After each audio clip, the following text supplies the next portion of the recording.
आज के इस सोशल मीडिया के ज़माने में जब सबके पास हज़ारों इंटरनेट फ्रेंड्स हैं, हर कोई कनेक्टेड है, फिर भी रात को सोने से पहले एक अजीब सा खालीपन क्यों महसूस होता है? क्यों हम 5 मिनट भी बिना फ़ोन चलाए, बिना किसी से बात किए, शांति से अपने कमरे में नहीं बैठ पाते? एक्चुअल में हमें अकेले रहने से डर लगता है।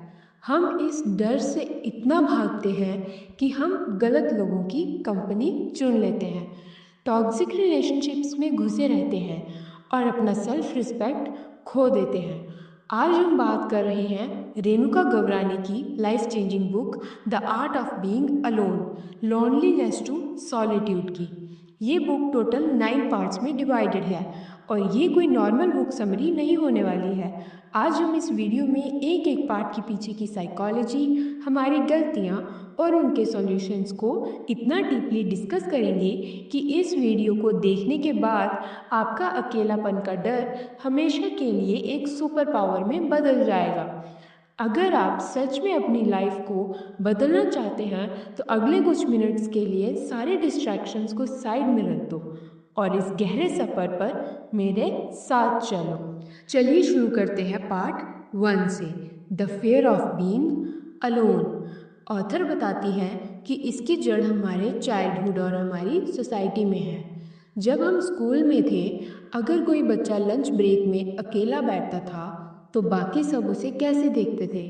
सब सोचते थे कि ये लड़का लूज़र है, इसका कोई दोस्त नहीं है, इसमें ही कोई कमी होगी। हमारी कंडीशनिंग ही ऐसी कर दी गई है कि अकेला होना मतलब एक पनिशमेंट है। सोसाइटी हमें सिखाती है कि सक्सेस का मतलब है हमेशा बिजी रहना, बड़ी बड़ी पार्टीज में जाना और हर वीकेंड लोगों से घिरे रहना। लेकिन साइकोलॉजी क्या कहती है? जब आप अकेले बैठते हो तो आपका ब्रेन बाहर की दुनिया से कट ऑफ हो जाता है और जैसे ही बाहर का शोर बंद होता है, आपके अंदर का शोर शुरू हो जाता है। आपके पुराने रिग्रेट्स, आपके फेलियर्स, आपका फ्यूचर का डर, आपकी इनसिक्योरिटीज़, ये सब आपके सामने आकर खड़े हो जाते हैं। हम एक्चुअल में अकेलेपन से नहीं डरते, हम उन कड़वे सच से डरते हैं जो अकेले बैठते ही हमारे सामने आते हैं। इस डर से बचने के लिए हम तुरंत अपना फ़ोन उठाते हैं और फ़ोन ओपन कर लेते हैं ताकि हमें वो डर महसूस ही ना हो। ऑथर कहती है कि जब तक आप इस डर के सामने खड़े होकर उसे एक्सेप्ट नहीं करोगे, आप कभी ग्रो नहीं कर पाओगे। Part 2, loneliness versus solitude. Part 2 में ऑथर एक बहुत बड़ा माइंडसेट शिफ्ट लाती है। वो बताते हैं कि अकेले रहने के दो बिल्कुल अलग रास्ते होते हैं। एक रास्ता जाता है लोनलीनेस की तरफ और दूसरा जाता है सॉलिट्यूड की तरफ। इन दोनों के फ़र्क को बहुत ध्यान से समझना। लोनलीनेस एक बीमारी जैसा है, एक नेगेटिव स्टेट है। इसमें आपको लगता है कि आप इनकम्प्लीट हो, आप अकेले हो क्योंकि दुनिया ने आपको रिजेक्ट कर दिया है। लोनलीनेस में आप दूसरों के अटेंशन के लिए तरस रहे होते हो। अगर कोई आपका मैसेज सीन करके छोड़ दे तो आप अंदर से टूट जाते हो। आपकी खुशी पूरी तरह दूसरों के हाथों का खिलौना बन जाती है। दूसरी तरफ आता है सॉलिट्यूड। सॉलिट्यूड एक चॉइस है, एक पावरफुल मेंटल स्टेट है। इसका मतलब है कि आप अकेले हो लेकिन आप अंदर से पूरे और सेटिस्फाइड फील कर रहे हो। आपको किसी और की प्रेजेंस की भीख नहीं चाहिए होती। आप खुद की कंपनी को एंजॉय करते हो, आप अपने थॉट्स के साथ शांति से बैठते हो। लोनलीनेस एक सज़ा है तो सॉलिट्यूड एक ब्लेसिंग है। बुक का मेन मकसद यही है कि हमें अपनी लाइफ को लोनलीनेस से निकालकर सॉलिट्यूड के लेवल पर लेके जाना है। Part 3, the danger of fake connections. Part 3 बात करता है हमारी उन गलतियों पर जो हम अकेलेपन के डर से करते हैं। फेक कनेक्शंस बनाना। जब इंसान अकेले रहने से डरता है तो वो इतना डेस्परेट हो जाता है कि वो किसी भी ऐरे गैरे नत्थु खैर को अपना दोस्त बना लेता है। हम सिर्फ इसलिए उन लोगों के साथ घूमते हैं जो हमारी दोस्त थोड़ी भी रिस्पेक्ट नहीं करते, सिर्फ इसलिए क्योंकि हमें लगता है कि चलो अकेले बैठने से तो अच्छा ही है। हम उन टॉक्सिक ग्रुप्स चैट का हिस्सा बन जाते हैं जहाँ सिर्फ दूसरों की बुराई होती है। हम उन रिलेशनशिप्स को खींच रहे होते हैं जो कब की मर चुकी हैं। ऑथर कहती हैं कि इस डर की वजह से आप एक पीपल प्लीजर बन जाते हो। आप दूसरों की हाँ में हाँ मिलाने लगते हो ताकि वो आपको छोड़कर न चले जाएं। आप अपनी सेल्फ वर्थ को उन लोगों के पीछे ज़ीरो कर देते हो जो आपके बारे में 2 मिनट सोचते भी नहीं हैं। इस पार्ट का डीप लेसन यही है, एक खराब और टॉक्सिक कंपनी में रहकर अपनी सेल्फ रिस्पेक्ट खोने से लाख गुना बेहतर है कि आप अपने कमरे में 4 दीवारी में अकेले बैठो। अकेले रहना आपको मेंटल पीस देगा, पर फेक कनेक्शंस आपको अंदर से खाली कर देंगे। Part 4, reconnecting with your inner self. Part 4 हमें सिखाता है कि खुद से दोबारा रिश्ता कैसे जोड़ें। बचपन से लेकर आज तक हम दूसरों को खुश करने के लिए एक मुखौटा पहनकर घूमते हैं। सोसाइटी के सामने अलग बनते हैं, दोस्तों के सामने अलग बनते हैं और सोशल मीडिया पर तो बिल्कुल ही परफेक्ट दिखने की कोशिश करते हैं। जब हम हर वक्त दूसरों से घिरे होते हैं तब उनकी चॉइस हमारी चॉइस बन जाती है। दूसरों का ओपिनियन हमारा ओपिनियन बन जाता है। हम भूल ही जाते हैं कि हमारा ओरिजिनल सेल्फ क्या था। सॉलिट्यूड आपको एक सेफ स्पेस देता है जहां आप उस मास्क को उतार सकते हो। जब आप अकेले बैठते हो बिना किसी डिस्ट्रैक्शन के, तब आपको समझ आता है कि आपको एक्चुअल में लाइफ से क्या चाहिए। लाइफ आपके कोर वैल्यूज़ क्या है, आपके रियल ड्रीम्स क्या हैं। आप खुद से सवाल करते हो और खुद के सबसे बड़े क्रिटिक बनने की जगह खुद के बेस्ट फ्रेंड बनते हो। जब तक आप खुद को पूरी तरह से नहीं जानोगे तब तक आप लाइफ में कभी सही डिसीजन नहीं ले पाओगे। आपके साथ एक अच्छा रिश्ता बनाना ही लाइफ का सबसे पहला और सबसे बड़ा स्टेप है। Part 5, setting boundaries and the power of no. Part 5 बहुत ही प्रैक्टिकल है, बाउंड्रीज सेट करना और नो बोलने की ताकत। जब आप सॉलिट्यूड की आर्ट सीख जाते हो और आपको खुद के साथ मज़ा आने लगता है तो आपके अंदर एक बहुत ही सॉलिड कॉन्फिडेंस बिल्ड होता है। अब आपको इस बात का डर नहीं होता कि अगर मैंने किसी को मना किया तो वो बुरा मान जाएगा या मुझे छोड़ देगा। पहले क्या होता है, कोई दोस्त बोलता है कि चल यार वहाँ चलते हैं, आपका बिल्कुल मन नहीं है, आप थके हुए हो, फिर भी आप चले जाते हो क्योंकि आपके अंदर ना बोलने की हिम्मत नहीं होती। पर जब आप the art of being alone सीख जाते हो तो आप बिना किसी गिल्ट के पूरे काम और पोलाइट वे में कह सकते हो, नहीं यार आज मेरा मूड नहीं है, मैं घर पर ही रहूँगा। आप अपनी एनर्जी और अपने टाइम को प्रोटेक्ट करना सीख जाते हो। आप उन लोगों को और उन इवेंट्स पर बाउंड्रीज लगा देते हो जो आपकी मेंटल पीस को ड्रेन करते हैं। आपकी नो में एक पावर आ जाती है। Part 6, embracing boredom and eliminating digital noise. Part 6 बात करता है हमारी जनरेशन की सबसे बड़ी बीमारी पर, इंस्टेंट डोपामीन और डिजिटल नॉइस। आज के टाइम पर हम 5 सेकंड के लिए भी खाली नहीं बैठ सकते।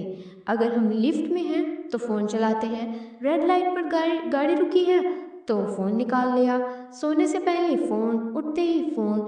हमारा ब्रेन कंटिन्यूस इन्फॉर्मेशन और नोटिफिकेशन से ओवरलोड हो चुका है। इस कांस्टेंट नॉइस ने हमारे फोकस को स्कैटर कर दिया है और हमारी डीप थिंकिंग की कैपेबिलिटी को बिल्कुल ख़त्म कर दिया है। ऑथर कहती है कि जब आप इस डिजिटल शोर को बंद करते हो और जानबूझकर थोड़ा बोर होते हो तो स्टार्टिंग में आपका ब्रेन बहुत ज़्यादा रेस्टलेस होगा। वो बार बार बोलेगा कि कुछ तो चला लो, बोरिंग लग रहा है। लेकिन अगर आप उस बोर्डम के फेस को झेल गए तो उसी शांति से बड़े बड़े आइडियाज़ और सॉल्यूशन बाहर आते हैं। शांति में ही आपका ब्रेन रीसेट होता है और रियल क्रिएटिविटी का जन्म होता है। Turn off your notification to turn on your life. Part 7, the art of self healing, the rebound trap. Part 7 बहुत ही डीप और इमोशनल है। सेल्फ हीलिंग की आर्ट लाइफ में हम सभी को कभी न कभी हार्ट ब्रेक मिला है, कोई बड़ा फेलियर झेला है या फिर कोई रिजेक्शन मिला है। जब हमें वो दर्द होता है तो मोस्टली लोग क्या करते हैं, वो उस दर्द से भागने के लिए तुरंत किसी नए रिलेशनशिप में कूद जाते हैं, जिसे साइकोलॉजी में रीबाउंड कहते हैं, या फिर वो पार्टिंग शुरू कर देते हैं, दोस्तों के साथ घूमते हैं ताकि उन्हें वो दुख महसूस ही ना हो। लेकिन ऑथर कहती है कि रियल हीलिंग कभी भी दूसरों के सहारे से नहीं होती। हीलिंग अकेलेपन में ही पॉसिबल है। जब आप अकेले बैठते हो, अपने उस घाव को देखते हो, उस पूरे दिल से महसूस करते हो, रोते हो और उसे अंदर ही अंदर प्रोसेस करके एक्सेप्ट करते हो, तब आप सही मायने में अंदर से मजबूत बनते हो। किसी और के आने से आपका जख्म नहीं भरता, वो सिर्फ थोड़ी देर के लिए चुप जाता है। हीलिंग एक इंटरनल प्रोसेस है और इसके लिए सॉलिट्यूड ज़रूरी है। Part 8, cultivating creativity and self education. Part 8 बात करता है ग्रोथ और ट्रांसफॉर्मेशन पर, क्रिएटिविटी और सेल्फ एजुकेशन। अकेले रहने का मतलब ये बिल्कुल नहीं है कि आप दिन भर बेड पर लेटकर दीवार को देखते रहो या डिप्रेशन में चले जाओ। सॉलिट्यूड लाइफ का सबसे बड़ा एसेट बन सकता है अगर आप इस फ्री टाइम को सही जगह यूज़ करो। जब आप फालतू लोगों के ड्रामे से और सोशल मीडिया के डिस्ट्रैक्शन से दूर होते हो तो आपके पास दिन में बहुत सारा एक्स्ट्रा टाइम और एनर्जी बचती है।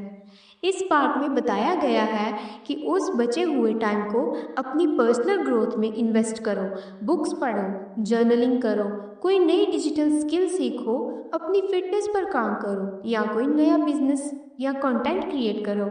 दुनिया के जितने भी बड़े और रेवोल्यूशनरी काम हुए हैं, चाहे वो किसी ने बड़ी बुक लिखी हो या कोई बड़ा बिजनेस एम्पायर खड़ा किया हो, वो सब अकेले बैठकर डीप फोकस और बिना किसी डिस्ट्रैक्शन के ही पूरे किए गए। सॉलिट्यूड आपको एक ऑर्डिनरी इंसान से एक्स्ट्रा ऑर्डिनरी बना देता है। Part 9, becoming your own anchor, the ultimate reality. अब आते हैं बुक के सबसे आखिरी और सबसे पावरफुल पार्ट पर, खुद का एंकर बनना। यहाँ रेणुका गवरानी हमें लाइफ का सबसे बड़ा रियलिटी चेक देती हैं। वो कहती हैं कि इस टेम्परेरी दुनिया में कोई भी चीज़ या कोई भी इंसान परमानेंट नहीं है। जो दोस्त आज आपके साथ हैं, हो सकता है कल वो अपनी लाइफ में बिजी हो जाएं और आपसे दूर हो जाए। जो पार्टनर आज आपके साथ है, हो सकता है कल कोई किसी और सिचुएशन आए और वो आपका साथ छोड़ दे। फैमिली भी हर मोड़ पर आपके साथ नहीं खड़ी रह सकती, इसलिए आपको खुद का एंकर बनना पड़ेगा, मतलब खुद का सहारा बनना पड़ेगा।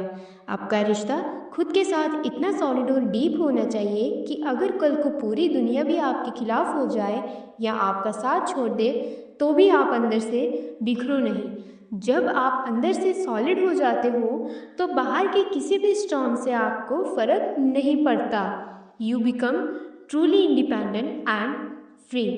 तो दोस्तों, ये था रेणुका गवरानी की book the art of living alone का पूरे 9 पार्ट्स का एक बहुत ही गहरा और डिटेल्ड ब्रेकडाउन।